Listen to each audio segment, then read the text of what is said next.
Yun, good news para sa lahat ng mga content creators sa Meta World. Ayan, so may bagong update ngayon si Facebook or si Meta sa payment option.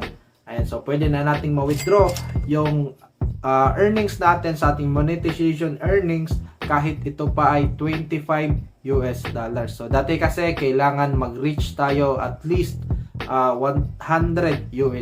So ngayon nga may bagong update, may pangatlong option sa Meta para sa ating payment option. Nandun pa rin ang PayPal, wire transfer, at ang pangatlo nga itong bank transfer. So ang napakaganda nito guys is napakadali lang at available halos lahat ng bangko natin dito sa Pilipinas. So ituturo ko sa inyo kung paano ito i-set up. Yun guys, punta tayo sa ating page or ating Facebook account. Click natin yung See Dashboard or Manage Dashboard. Ayan, so swipe down.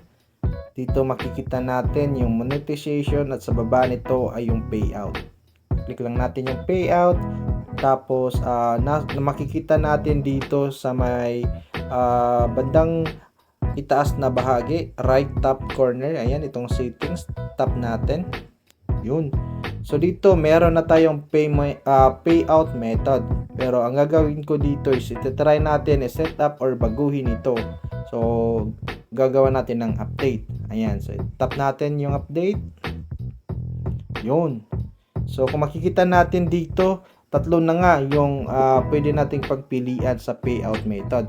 Meron pa ring PayPal account, wire transfer, tsaka ito yung bago, bank transfer.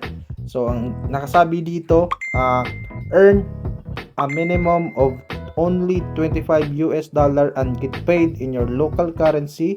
It will take 2 to 3 days for the money to reach your account 1 cent. Ayan, so automatically nakalagay dito Philippines dahil nasa Pilipinas tayo. Currency is PHP. Ayan, lalagay lang natin yung first name natin, middle name, legal last name, tsaka ito nga yung bank name. So dito guys, meron tayong pagpipilian. So halos lahat ng bangko natin is andito na. Banco de Oro, ayan, China Bank, lahat-lahat ata. So andito yung HSBC, Land Bank, Maybank, Metro Bank, meron ring Union Bank. Ayan. So nandito lahat, halos lahat ng bangko natin dito sa Pilipinas. At syempre ilalagay natin yung bank account number. So pag na-create na natin guys, syempre tatap lang natin itong link payout method once na lagyan na natin ng mga kailangan ilagay dito. So, yun lang. Ayun, so sana may natutunan kayo sa video ito. At huwag kalimutan mag-subscribe dito sa ating channel, Tikot Media, at saka Facebook page para laging kang updated pag may mga bago tayong update regarding sa monetization o kahit sa anumang platform. Basta may kinalaman sa pag-earn na kahit nasa bahay lang. Yun lang.